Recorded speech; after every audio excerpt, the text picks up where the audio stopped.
Beijing issued new rules on December 7th to ease its strict COVID policy despite a surge in cases across the country. But in my opinion, China will never return to the pre-COVID era because the process of adjustment is just as chaotic and disruptive as the lockdowns. The new rules reduce the scope and intensity of the previous measures, but how they're implemented is subject to interpretation by local officials. Many Chinese will resist the idea of coexisting with the virus because of fear and confusion. Others don't want to see the end of the pandemic because zero COVID has become their milk cow. Greed and corruption have fueled the money-making engine for a wagon called Zero COVID. This wagon has been running wild. It's impossible for Beijing to stop it without causing a major crash. Hi everyone, welcome to Leisrealtalk. I'm Lei. On the day mass protests broke out in China at the end of November, information about a woman by the name of Zhang Shanshan suddenly went viral. Online discussions about her reached 1 billion views. The entire Chinese internet was trying to figure out who she was. People were shocked to find that this young woman is on the board of 35 COVID testing companies, 30 of which are subsidiaries of a company called U.S China. And more than half of them are new companies registered this year. This U.S China company opened 5 subsidiaries that did COVID testing in 2020 and 8 in 2021. So far in 2022, this company has opened 16 subsidiaries across the country. In October alone, it opened 8 companies. Someone joked that the speed of the company's growth is as fast as the speed of Omicron's spreading. Zhang Shanshan is suspected to be the daughter of the founders of U.S China. The 2 founders worked for the police in Shenzhen after medical school. They quit the police job and got involved in home remodeling, real estate, and retail before setting up a genetic testing company in 2012. Chinese media quoted people who know them as saying that the couple wouldn't be able to start this business without government and political connections. This company claims to have tested over 700 million people and has initiated a plan to register an IPO or initial public offering in China. However, mainland Chinese media said that the company has had 12 violations in less than 3 years, including improper disposal of infectious medical waste, misrepresentation of test results, and erroneous test results. But these violations have not affected its business. It continues to win large government contracts and is estimated to have made at least 3.5 billion yuan during the pandemic. COVID testing has become a goldmine in China. What's scary is that this U.S China company isn't the only one doing this sort of thing. According to the investment research platform Gelonghui, 10,476 medical testing companies were established in the past 12 months in China. There are 104 publicly listed companies in China involved in COVID testing. According to Smart Investors, a Chinese investment evaluation and content platform, annualized revenue of the 104 public companies is about 500 billion yuan, a 37% growth from last year, and their net profit will be 130 billion yuan, a 70.7% increase year over year. Recently, Zhao Pu, a former host for state media CCTV or Chinese Central TV Network, openly talked about COVID testing companies. 据各公司官网显示，今年已经有5家核酸检测企业过会。我看这架势将有大量核酸检测公司上市。这3年，对很多人和企业可能不好过，但对很多核酸检测企业却是千载难逢的好机会。你为这些核酸企业贡献了多少利润呢？这样的股票你会买吗？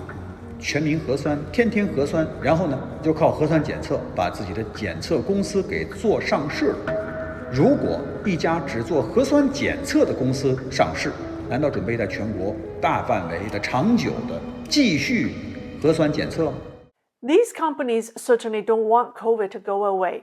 One Chinese netizen analyzed the timing of when Zhang Shanshan's 35 COVID testing companies were founded and discovered a pattern.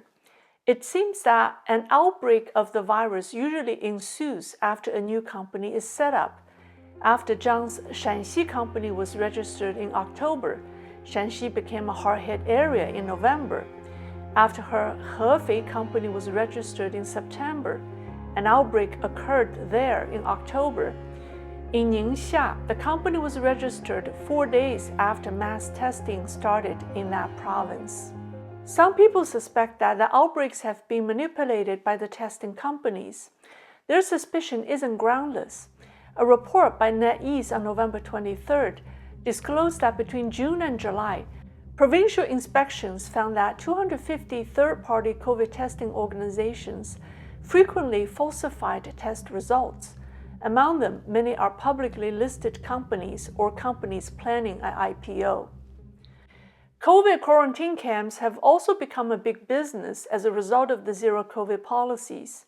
We have seen videos of people being dragged to the camps. Even people who test negative are being forced to go. Let me tell you, it's all about money. For a small county-level camp, every bed in the camp is budgeted at 300 yuan or about $45 a day. Let's assume every person stays in a camp for an average of 10 days. That's 3,000 yuan the camp collects from the government for admitting each person. On top of that, each staff member working at the camp gets a 300 yuan daily bonus. That's 6,000 yuan a month, more than doubling their monthly income. Also, camp officials run the on-site food services and convenience stores, which are big businesses that involve sourcing and managing vendors. So the quarantine camps have become a lucrative business for the local officials and their bagmen. I've seen a video showing people talking about being paid 3,500 yuan or $500 commission for each person they send to the camp. But the question is, who pays for all of this? We know that many local governments are already deep in debt. The answer is they are taking on more debt. On December 3rd, First Financials reported that at least 100 cities and counties have successfully issued special bonds for the COVID camps. Most of the bonds are under 100 million yuan and the highest is 440 million yuan. In order to understand how the bonds would pay for themselves, the reporter combed through more than 50 bond financing plans prepared by accounting firms hired by the local governments. The core requirement for issuing a bond is that the project must have income that pays for the principal and interest. How does a COVID quarantine camp generate income? According to the finance plans submitted for the bonds, the local government will rely on rental income for non-COVID uses. The local governments plan to rent out the camp facilities to hospitals, convention centers, senior centers, or education institutes during the time the camps are not used for COVID.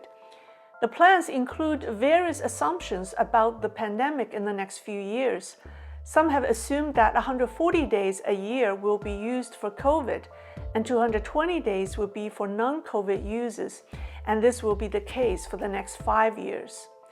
I don't know who would want to live in those massive lockdown camps that basically have nothing.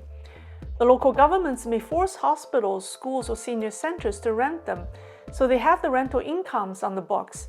But the practicality of using the camps as medical or educational facilities is bogus.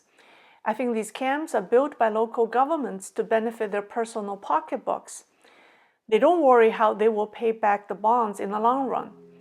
Beijing may continue to issue new policies to stop this or mandate that, but it's all pointless because the local officials will always find a way around them.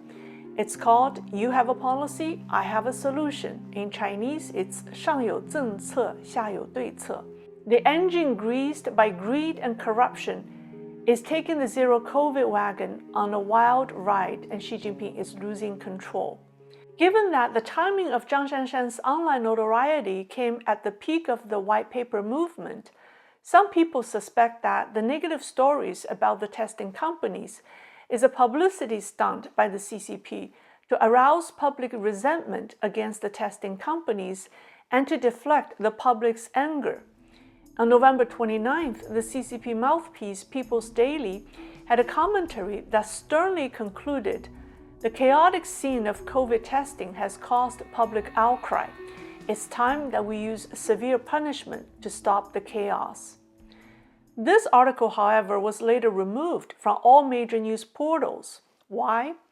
Perhaps Xi's people find the tone a little bit too negative and it could reflect on the big boss.